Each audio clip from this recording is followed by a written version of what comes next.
Saya katakan dengan Pak Ganjar, cintaku padamu memang tidak seindah surat cinta untuk setarlah, tapi yakinlah cintaku padamu lillahi ta'ala. Telah habis sudah cinta ini tak lagi. Rabbi bil Mustafa balligh maqasidana waghfir lana ma madha ya wasi'al karami. Muhammad Nur madhibu zat fi nasrur masih fina bidarbin nur. Muhammad Nur ya Rasulullah salamun alaik ya azimal jani wal karami. Assalamualaikum warahmatullahi wabarakatuh. Hamdan wa syukranillah, salatu wassalamu ala rasulillah, la haula wala quwata illa billah, amma ba'd. Hadratal Muhtaramin, para kiai, Yai Daroji, dan semuanya yang saya muliakan, Pak Ganjar dan jajaran Forkompinda yang saya hormati. 6 bulan yang lalu saya masih ada satu pengajian off air di Pekalongan. Di tengah-tengah saya ngaji, saya ditelepon oleh seseorang yang sangat saya kenal. Beliau adalah Gubernur Jawa Tengah. Supaya kemudian ini malah gubernur telepon itu Pak Ganjar itu. Punten nggih. Waalaikumsalam Pak Ganjar. Telepon dari Pak Gubernur, tolong Gus Miftah pengajiannya nggak usah lama-lama. Dan ini tenang, karena COVID semakin merajalela. Sengaja telepon beliau saya angkat di tengah-tengah pengajian. Yang pertama ya karena saya cinta dengan Pak Ganjar. Saya katakan dengan Pak Ganjar, cintaku padamu memang tidak seindah surat cinta untuk setarlah, tapi yakinlah cintaku padamu lillahi ta'ala. Kenapa saya angkat telepon Pak Ganjar di tengah-tengah saya pengajian? Akan saya tunjukkan kepada jamaah bahwa memang harus ada sinergi antara ulama dengan umaro. Di musim kayak gini kita harus manut dengan pemerintah. Di musim seperti ini kita harus manut dengan pendapat ahli. Ikutlah pendapat ahli, jangan ikut-ikutan orang yang ahli berpendapat. Karena hari ini di medsos itu orang semuanya mampu untuk berpendapat. Saya menghormati Mas Ganjar menghormati saya, jatuhnya adalah mahabbah, rasa cinta. Maka kemudian tadi mengingatkan ketika ada salah. Saya menganggap Pak Ganjar ini pemimpin yang kemudian menjadi teman. Lah, teman tentunya mayadulluka alal khairi, yang menunjukkan kamu atas kebaikan. Maka begitu beliau telepon saya, Gus Miftah ini masih pandemi, tolong direm dulu. Ya saya manut. Demikian juga ketika saya punya kerentek, saya sampaikan kepada Pak Ganjar, termasuk kepada Presiden Jokowi. 2 minggu yang lalu nama saya menjadi trending topik kedua di Twitter. Di bawahnya Mbak Wulan Guritno. Wulan Guritno trending topik nomor 1 karena kasus perceraiannya. Gus Miftah trending topik nomor 2 karena pengen menikahi Mbak Wulan Guritno. Bukan itu. Saat itu kemudian saya trending nomor 2. Kenapa Pak Ganjar? Karena saat itu saya memberikan masukan kepada pemerintah, dalam hal ini Presiden Jokowi, terhadap perpres legalitas miras. Tapi tentunya kemudian kita sampaikan dengan cara yang baik. Karena model saya ini orangnya seneng guyon. Waktu itu saya bilang, Pak Presiden mohon ditinjau ulang. Kebetulan saat itu saya ditelepon sama Pak Kiai Said Agil Sirot. Saya mohon ditinjau ulang. Minuman keras yang boleh dikonsumsi dan halal cuma satu Pak Presiden, apa? Es batu. Walaupun kemudian tujuannya baik, maka ketika konferensi pers di PBNU bersama Kiai Said saya sampaikan, ini tujuan Presiden bagus untuk nambah devisa, tetapi dengan cara yang menurut kita kurang bagus. Maka saya sampaikan, kalau tujuanmu belum berhasil, rubah caranya, tapi jangan rubah tujuannya. Nah, jadi Gus Miftah sih nggak ada larang gue loh Pak Imam. Maka posisi kita dengan pemerintah, ketika kemudian terjadi seperti ini jelas bahwa perintah atiullah wa atiur rasul wa ulil amri minkum, perintah taat kepada pemerintah itu nomor 3. Setelah taat kepada Allah, kepada Rasul, baru kemudian kepada pemimpin. Artinya apa? Taat kita kepada pemimpin itu dilandasi karena ketaatan kita kepada Allah dan kepada Rasulnya. Maka begitu pemimpin-pemimpin ini ada salah, kewajiban kita adalah watawassaw bil haq watawassaw bis sabr. Saya mencatat beberapa hadis yang kemudian bisa kita jadikan dalil bagaimana kemudian kita harus memahami posisi pemerintah. Yang pertama dikatakan la ta'ata fi maksiatin innamat ta'ah fil ma'ruf. Kita tidak boleh taat kepada pemerintah ketika ada kemaksiatan. tetapi ketaatan itu adalah kepada kebaikan. Maka posisinya kemudian adalah orang-orang Ahlussunnah wal Jamaah menempatkan diri sebagai orang-orang yang moderat. Maka ayatnya kemudian dikatakan wa kadzalika ja'alnakum ummatan wasaton. Saya pengen anak-anak SMK memahami konsep wasatiyah, konsep moderat. Kalau kemudian bahasa Pak Sigit di presisi itu adalah moderasi. Jadi istilah deradikalisasi Mas Ganjar di kepolisian hari ini diganti dengan istilah moderasi dengan bahasa yang lebih halus. Wa kadzalika ja'alnakum ummatan wasaton. Umat yang tengah-tengah. Dan luar biasanya ayat ini terletak tepat di tengah-tengah surat Al-Baqarah. Adik-adikku di SMK, Anda pahami kalimat ini, ummatan wasaton, umat yang moderat. Posisinya adalah bahwa Ahlussunnah wal Jamaah hadir di Indonesia dalam hal ini mohon maaf melalui Nahdlatul Ulama itu dengan dua agen dan dua agenda, dua misi. Misi pertama adalah misi keagamaan, kemudian misi kedua adalah misi kebangsaan. Misi keagamaan mensiarkan akidah Ahlussunnah wal Jamaah dan menjaga keberlangsungannya. Kemudian misi kebangsaan adalah menjaga kesatuan, menjaga negara kesatuan Republik Indonesia. Maka dalam sejarah Ahlussunnah nggak ada Mas Ganjar itu melawan pemerintah atau menjatuhkan pemerintah yang sah. Saya ulangi, dalam politik Ahlussunnah nggak ada istilah melawan dengan pemerintah yang sah, apalagi menjatuhkannya. Posisinya di mana? Ummatan wasaton. Apa yang kita lakukan? Pemerintah benar kita dukung, pemerintah salah kita kritik. Tentunya mengkritik dengan cara yang baik. Hari ini banyak orang kemudian pengen mau mengingatkan pemerintah tapi dengan cara yang kurang baik. Yang ada kemudian apa? Hari ini kalau orang itu senang dengan pemerintah, buruk sekalipun dianggap baik, tapi orang yang benci dengan pemerintah, baik sekalipun tetap dianggap buruk.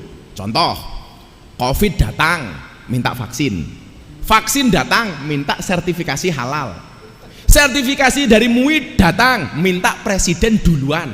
Presiden mau minta di live. Begitu di live katanya diedit. Jangan-jangan vaksinnya presiden beda dengan vaksin yang diberikan kepada rakyat. Maka saya bilang cangkemmu lo dul itu. Golek salah pemerintah tok. Tapi lucunya begitu ada bantuan baksos tentang vaksin, antri dhisik dhewe gitu. Nggak manut dengan kebijakan pemerintah, ada bantuan melayu dhisik dhewe. Tapi memang aneh Mas Ganjar, orang Indonesia itu aneh. Ada bansos untuk orang miskin, semua orang ngaku miskin. Ada bansos untuk UMKM, semua orang ngaku pengusaha kecil. Maka saya usul Pak Ganjar di Jawa Tengah, tolong dibuat bansos untuk orang gila. Pertanyaannya adalah banyak enggak yang ngaku gila? Maka disinilah kemudian anak-anakku di SMK tolong pahami konsep kebangsaan yang benar. Hari ini saya sampaikan ada 4 peta saya yang menggambarkan pola keberagamaan dan pola kebangsaan di Indonesia. Di Indonesia.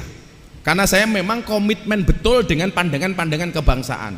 Karena sebelum berangkat haji, Hadratus Syekh Mbah Maimun Zubair video call kepada saya, beliau berwasiat 2 hal. Miftah, ngajimu di klub malam, di tempat anak-anak seperti itu tolong dilanjutkan. Yang kedua, konten ngajimu tolong diperbanyak kebangsaan. Ini beliau telepon saya 3 hari menjelang Hari Raya Idul Fitri. Maka hari ini saya mencatat petanya seperti ini Mas Ganjar dan Bapak Ibu sekalian. Yang pertama, pola beragamanya, amaliyahnya Ahlussunnah wal Jamaah, tetapi pandangan bernegaranya adalah Pancasila.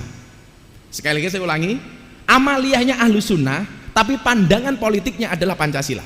Bernegaranya adalah Pancasila. Yang pertama. Yang kedua, pola beragamanya Ahlussunnah, tetapi pandangan bernegaranya khilafah. Dan ini yang paling menipu. Kenapa? Karena amaliyahnya sama dengan kita, Pak. Amaliyah podo, tetapi pandangan politiknya berbeda. Kita Pancasila, kelompok ini khilafah. Dan ini ada di Indonesia. Kemudian yang ketiga, pola beragamanya Wahabi, tetapi pandangan bernegaranya Pancasila. Dan orang-orang seperti ini jangan kita musuhi. Kalau kemudian kita berbeda soal amaliyah, dibolehkan kok. Kita berbeda amaliyah dengan orang Wahabi, boleh. Orang Wahabi beda dengan kita, boleh. Yang nggak boleh itu saling menjelekkan. Maka semalam saya pengajian orasi kebangsaan. Saya punya acara Pak Ganjar namanya orasi, obrolan realita dan masalah hati. Ini saya sampaikan di kafe-kafe. Konsepnya ada kafe buka, saya nggak ngaji, saya datang saja dengan protokol kesehatan, dengan terbatas, saya sampaikan soal kebangsaan. Saya sampaikan di Indonesia hari ini, kemudian ketika berbeda dianggap musuh. Tolong Anda orang Ahlus Sunnah jangan memusuhi orang Wahabi. Toh pandangan politik mereka masih Pancasila. Dan kita diperbolehkan untuk itu. Yang keempat, pahamnya Wahabi, beragamanya Wahabi, dan pandangan bernegaranya adalah khilafah. Kalau ini gampang banget untuk ditandai. Lah, sebenarnya yang paling ideal tinggal di Indonesia siapa? Ahlus Sunnah dan dia Pancasila. Dan yang paling menipu adalah nomor 2, Ahlus Sunnah tetapi pandangan politiknya adalah khilafah.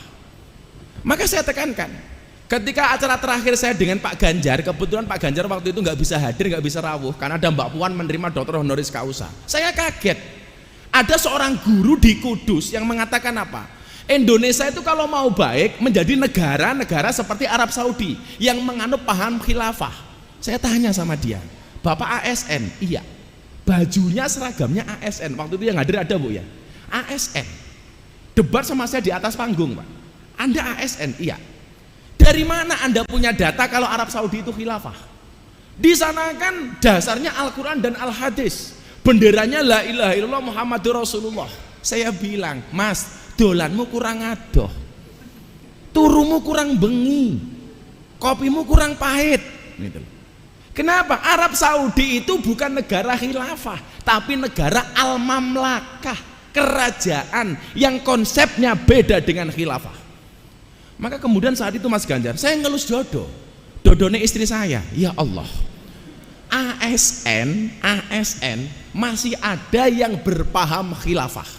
Maka hari ini saya sampaikan di depan Pak Gubernur, kalau ada ASN di Jawa Tengah, mbuh itu guru atau yang lainnya, dia berpandangan khilafah, saya sarankan kepada Pak Gubernur, ganti, copot, pecat. Kenapa? Karena itu gak sesuai dengan Pancasila. Maka adik-adik kemudian pahami, di musim pandemi seperti ini, orang takut mati itu menjadi tinggi. Makanya gara-gara takut mati, orang kemudian sadar untuk beragama. Jangan sampai kemudian adik-adik saya di SMA, adik-adik saya di SMK, Anda salah milih guru. Gus Miftah sering mengatakan apa? Orang yang salah pergaulan itu lebih gampang dinasehati daripada yang salah milih pengajian. Kalau saya kemudian menasehati dulu mbak-mbak saya di Sunan Kuning, ini wali yang paling menyenangkan, Sunan Kuning, dulu sebelum tutup, saya lebih gampang menasihati mereka daripada orang yang salah milih pengajian. Maka kemudian dicontohkan bagaimana kita milih guru yang tepat. Seperti dicontohkan oleh Imam Asy-Syafi'i radhiyallahu an. Bagaimana kemudian beliau mencari guru yang tepat? Karena gurumu akan menentukan bagaimana nasibmu ke depan. Disitulah kenapa seorang Deddy Corbuzier milih masuk Islam melalui Gus Miftah. Karena waktu itu saya bilang, Mas Deddy, besok Islammu itu seperti apa tergantung pintu masuknya. Kalau pintu masuknya suka marah, maka Islam akan penuh dengan kemarahan. Kalau pintu masuknya keras, maka Islammu akan penuh dengan kekerasan. Tapi kalau pintu masuknya ramah, maka Islammu akan menjadi Islam yang ramah dan menyenangkan. Saat itu Mas Ganjar, dia telepon saya, Gus, tolong saya dibimbing masuk Islam. Sudah, kamu cari guru yang lain saja. Toh teman kamu ustadz banyak. Kalau kamu pengen Islam di Istiqlal, saya teleponkan Profesor Nazarudin. Kalau mau di mana, saya silahkan. Tapi dia nggak mau Mas. Dengan mengatakan apa? Gus Miftah dulu pernah bilang sama saya, besok Islam saya seperti apa tergantung pintu masuknya. Dan saya pengen masuk Islam melalui pintu yang ramah. Dan kalau saya harus masuk Islam melalui pintu yang ramah, this is you, not others. 2 minggu yang lalu Mas Ganjar, sebulan yang lalu saya diundang di acara Kick Andy. Salah satu bintang tamunya saya, dan salah satunya lagi adalah seorang, mohon maaf, mantan pendeta dari Semarang. Selesai acara, beliau seorang rohaniawan, jadi tersangka-tersangka terpidana mati di Nusa Kambangan, kalau mau dieksekusi beliau yang membimbing. Selesai acara Pak Imam, saya diminta nomor HP. Gus Miftah boleh nggak saya minta nomor HP-nya? Kenapa? Saya tertarik dengan Islamnya Gus Miftah. Saya tertarik dengan kemudian penyampaian Gus Miftah terhadap Islam yang ramah dan menyenangkan. Boleh nggak saya minta nomor HP-nya? Saya kasih, beliau WA saya. 2 minggu kemudian saya disamperin ke hotel. Beliau mengatakan apa sama saya?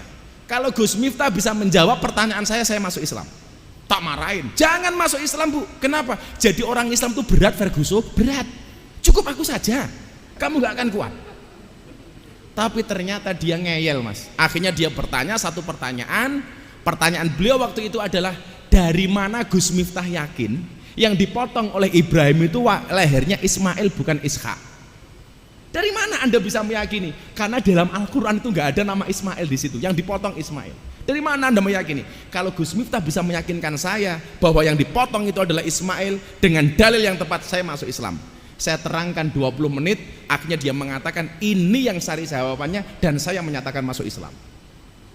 Saya pengen kemudian Islam itu digambarkan dengan yang menyenangkan.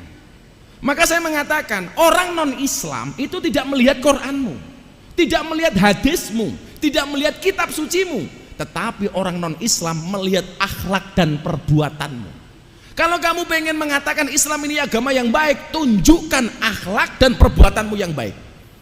Saya dapat tamu di TV, ketika saya ada bintang tamu, ada bule masuk dari Islandia, umur 22 tahun. Begitu tahu saya pakai belangkon seperti ini, menurut dia pakaian yang aneh, dia tanya, "Who are you? Kamu siapa?" Saya jawab, "Ustadz," dia tidak paham. Akhirnya saya sampaikan, "Muslim teachers." Baru kemudian dia ngeh. Kemudian saya tanya, "And you?" "I am Audur Linda from Iceland." Saya tanya, "Agama kamu apa?" "Before I am Christian and now I am atheist." Saya bilang, "Kenapa kamu menjadi orang ateis?" "Because God is nothing." Tuhan itu nggak ada. Religion is fiction. Agama itu hanya fiksi. We are believe in science. Kita hanya percaya dengan ilmu pengetahuan. Diskusi sama saya Mas, karena saya keburu mau syuting, dia tanya, "Kenapa sih dalam Islam perempuan kok harus berjilbab? Kenapa kemudian kita bersentuhan dengan perempuan dalam Islam kok dilarang dan lain sebagainya? Tolong Anda jawab sama saya." Akhirnya saya sampaikan, "Kamu tinggal di mana?" "Iceland." "Tahu nggak GBR, Great Britannia, Inggris?" "Ya." "Di sana punya ratu namanya siapa?" "Ratu Elizabeth." Pertanyaan saya, bisa nggak orang-orang awam di Inggris untuk berdekatan dengan Ratu Elizabeth? Nggak bisa, dia ratu, dia orang terhormat, kita nggak boleh berdekatan dengan beliau, apalagi bersentuhan dengan beliau. Saya sampaikan kepada Audur Linda, dan posisi wanita dalam Islam terhormat, bahkan lebih terhormat daripada posisi Ratu Elizabeth. Itulah kenapa Islam melarang kami untuk bersentuhan dengan perempuan. Langsung dia bilang apa Mas? "This is so amazing for me. Sorry, I will to be a Muslim." Saat itu langsung saya syahadatkan seorang ateis dalam waktu 10 menit Mas. Bisa dicek di Instagram saya. Maka yang pengen saya sampaikan apa? Adik-adikku, tolong carilah guru yang ramah. Jangan guru yang suka marah-marah. Carilah guru yang menyenangkan. Jangan yang menakutkan. Karena konsep agama ini akan diterima oleh masyarakat ketika agama ini disampaikan dengan cara yang menyenangkan. Sama halnya hari ini pandemi Mas Imam, orang-orang takut akan mati. Bagaimana kemudian mereka lupa diuji oleh Allah dalam Al-Baqarah 255, "Walanabluwannakum bisyai'im minal khauf" ila akhiril ayat. Maka kemudian yang terjadi apa? Mereka mencari guru. Maka di saat mencari guru seperti ini, tolong Anda cari guru yang tepat. Sebagaimana Imam Syafi'i, kalau kemudian hari ini kita dituntut untuk taat kepada pemerintah dan kita melakukan itu, demikian juga sebagai seorang murid, tolong Anda mencari guru yang tepat dan taati gurumu. Kenapa kemudian harus mencari guru yang tepat? Karena salah satu syarat ilmu itu bisa masuk ke dalam sanubari kita manakala ada ketaatan dari seorang murid kepada guru. Yang terjadi akhirnya apa? Rasa mahabbah. Rakyat mahabbah kepada pemimpinnya, murid mahabbah kepada gurunya. Kemudian timbal baliknya adalah pemerintah mahabbah kepada rakyatnya, guru mahabbah kepada muridnya. Maka dikatakan aradallah ang takuna mahbuban la muhibban. Allah mengendaki kalian menjadi orang yang tidak hanya mencintai tapi juga dicintai. Saya ingin cerita Mas Ganjar, bagaimana kemudian kedekatan Imam Syafi'i kepada gurunya yang namanya Imam Malik. Imam Syafi'i dan Imam Malik ini banyak perbedaan, tetapi mereka saling menghormati. Maka kemarin rame-ramenya saya ditanya, bagaimana Gus memahamkan masyarakat terhadap posisi Habib? Apakah Habib itu harus kita taati semuanya? Apakah Habib itu semua perkataannya harus kita ikuti? Adik-adik yang anak-anak SMA tolong pahami kalimat saya. Bedakan Habib, bedakan antara sosok dan perilakunya. Antara sosok dan perilakunya. Sosoknya Habib zuriyahnya Kanjeng Nabi wajib untuk dihormati, tetapi perilakunya tidak harus ditaati.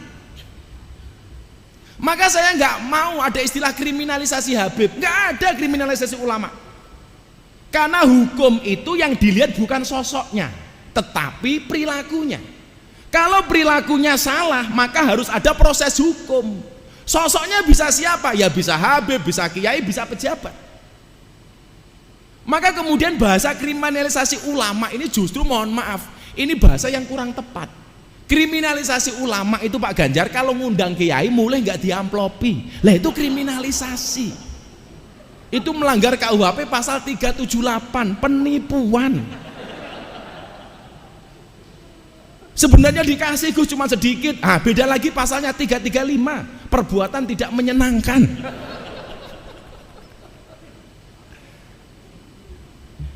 Saya sampaikan bagaimana kemudian seorang Syafi'i menghormati gurunya walaupun berbeda pendapat. Jadi kalau ada Habib, hormati sosoknya, tapi tidak harus kemudian diikuti perilaku dan perkataannya. Maka dikatakan dalam kitab taklim, al-hurmatu khairum minat ta'ah. Hormat itu lebih didahulukan daripada taat. Begitu kita tidak taat, belum tentu kita membenci dia. Contoh begini, yang sering saya sampaikan, imam 4, imam madhab, soal tahiyat itu kan semuanya berbeda, Mas. Imam Syafi'i, asyhadu alla ilaha illallah sampai fil alamina innaka hamidum majid. Imam Hanafi, asyhadu alla ilaha illallah, asyhadu alla ilaha illallah, sekali naik langsung turun. Hanafi. Imam Maliki, setiap ketemu kalimat Allah tangannya diangkat. At-tahiyatul mubarakatuh shalawatu thayyibatulillah, assalamualaikum ayyuhan nabi wa rahmatullah, assalamualaikum wa ala ibadillah, asyhadu alla ilaha illallah, tuing tuing tuing setiap ketemu kalimat Allah. Imam Hambali dari awal sampai akhir tangannya digerak-gerakkan. At-tahiyatul mubarakatuh shalawatu thayyibatulillah. Gus Miftah ikut yang mana? Saya ikut pendapatnya Imam Syafi'i, tapi bukan berarti saya membenci pendapatnya Imam Hanafi. Tapi bukan berarti saya membenci pendapatnya Imam Maliki. Saya seperti ini, asyhadu alla ilaha illallah. Demikian juga ketika Anda memutuskan menggunakan Hanafi begini-begini, boleh. Maliki begini-begini, boleh. Hambali begini-begini, boleh. Ya nggak boleh begini-begini, Mas Imam gitu. Masa tahiyat begini-begini gitu. Nah, hormati sosoknya, tapi jangan diikuti perilakunya ketika perilaku itu, mohon maaf, tidak sesuai dengan ajaran akidah Ahlussunnah wal Jamaah. Dicontohkan oleh Imam Syafi'i, bagaimana kemudian dia berguru kepada Imam Maliki. Akhirnya di antara mereka ada mahabbah, sampai puncak mahabbah itu anak-anakku SMK dan SMA. Imam Maliki satu malam tidur bermimpi ketemu dengan Rasulullah. Di saat itu Rasulullah mengatakan kepada Imam Malik, wahai Imam Malik, baligh salami ila Syafi'i, sampaikan salamku Rasulullah kepada muridmu namanya Imam Syafi'i. Mahabbah, sampai gurunya mimpi ketemu Rasulullah, Rasulullah nitip salam kepada Imam Syafi'i. Begitu dia bangun, disampaikan mimpi ini kepada muridnya Imam Maliki. Kamu sekarang sowan ke pondoknya Imam Syafi'i, sampaikan kepada Syafi'i, semalam saya Maliki bermimpi ketemu Rasulullah dan Rasulullah menitipkan salam untuk dia. Datanglah murid kepada rumahnya Imam Syafi'i, Pak Kiai, kula didhawuhi kali Pak Kiai Imam Malik, bilih wau dalu Kiai Imam Malik mimpi kepanggih kali Kanjeng Nabi nitip salam kali panjenengan. Ini mahabbah, Mas. Jadi puncak tertinggi dari rasa hormat itu adalah mahabbah. Saya menghormati Mas Ganjar menghormati saya, jatuhnya adalah mahabbah, rasa cinta. Maka kemudian tadi mengingatkan ketika ada salah. Imam Syafi'i dikasih salam seperti itu dari Rasulullah, senangnya minta ampun, Mas. Itu khalus surur tahadus bin nikmah. Jubahnya dicopot, diberikan kepada santri yang memberikan salam kepada dia. Nyoleh tak hadiah. Karena Imam Syafi'i tahu, wa idza khuyyitum bi tahiyatin fahayu bi ahsani minha. Kalau kamu dihormati, maka kamu harus lebih menghormati dia. Dikasih jubah. Sampai rumahnya Imam Malik, santrinya tersenyum dipanggil oleh Kiai Imam Malik. Kowe guyu-guyu dhewe ngopo? Nyuwun sewu Kiai, kula diwenehi jubah kali Imam Syafi'i. Apa kata Imam Malik? Boleh nggak saya pinjam jubahnya? Untuk apa Kiai? Jubahnya Imam Syafi'i akan saya cuci dan bekas air minumnya akan saya minum. Bekas air cuciannya akan saya minum. Kenapa? Syafi'i ini bukan orang main-main. Sampai Rasulullah nitip salam kepada Syafi'i. Jubahnya dicopot mas, kemudian bekas cuciannya diminum oleh Imam Malik. Inilah puncak mahabbah. Maka kenapa saya sarankan jangan sampai salah milih guru. Al ilmu bila saykhin fasaykhu syaiton. Ilmu tanpa guru, gurunya setan. Salah milih guru, guru nembahne setan. Sampai satu ketika Mas Ganjar, saya senang cerita Imam Syafi'i itu. Imam Syafi'i mulang di masjid. Begitu mendengar muridnya mulang di masjid, Imam Maliki datang sembunyi-sembunyi, khawatir mengganggu fokus dan konsentrasinya Imam Syafi'i. Beliau berdiri di belakang tembok mendengar pengajian Imam Syafi'i. Beliau menuliskan khot di tembok Masjid Nabawi. Apa tulisannya? Man aroda ilmu nafis fa'alai bi Muhammad bin Idris. Barang siapa menghendaki ilmu-ilmu yang penting, hendaknya dia ngaji dengan Muhammad bin Idris Imam Syafi'i. Begitu Imam Syafi'i keluar melihat khot gurunya, apa yang dilakukan oleh Imam Syafi'i? Beliau tersenyum, kemudian menambahkan tulisan di bawah tulisan Imam Malik. Apa tulisannya? Wa kaifa yakunu dzalik wa ana tilmidu Malik. Bagaimana saya bisa menjadi seperti ini? Wong saya ini muridnya Imam Malik. Makanya tolong ya adik-adik, di saat hari ini Anda ketakutan dengan pandemi, Anda hari ini sadar tentang agama, tolong nyarilah guru yang benar-benar tepat. Maka guru-guru ini akan mengarahkan kepada kita nggak boleh takut berlebihan dengan pandemi. Kita harus prokes, kita harus menjaga protokol kesehatan, tapi kita nggak boleh ketakutan dengan pandemi ini. Saya sering mengatakan apa? Ketuklah pintu langit dengan doa, karena yang terlockdown hanya buminya, langitnya masih terbuka untuk semua hambanya. Berdoalah kepada Tuhannya corona, supaya corona segera dihilangkan. Jangan gara-gara corona kita kehilangan Tuhan. Saya sampaikan apa? Bukan ombaknya yang besar, tetapi perahunya yang terlalu kecil. Bukan ujiannya yang besar, tetapi iman kita yang terlalu lemah. Maka kemudian apa? Kita ikuti aturan pemerintah, tapi jangan kemudian kita terlalu parno, Pak. Terlalu parno. Toh kemudian ajal kita itu matinya karena apa? Sudah ditentukan oleh Allah. Hari ini kita nggak mau keluar rumah, pakai masker, semuanya dilakukan. Ternyata matinya di rumah bukan karena corona, diamuk bojone mergo ora duwe penghasilan. Maka menyikapinya jangan berlebih-lebihan. Gini aja lah Mas, coba Anda bayangkan ini. Saya mau tes psikologis Anda semuanya. Coba Anda bayangkan, kalau Anda kemudian naik perahu di sungai, kemudian perahunya bocor. Perahunya bocor. Di sekeliling perahumu ada banyak buaya. Apa yang harus kamu lakukan? Jawabannya satu Mas. Kalau Anda membayangkan di tengah sungai, Anda naik perahu kemudian perahunya bocor dan di situ banyak buaya, yang perlu kamu lakukan satu, apa?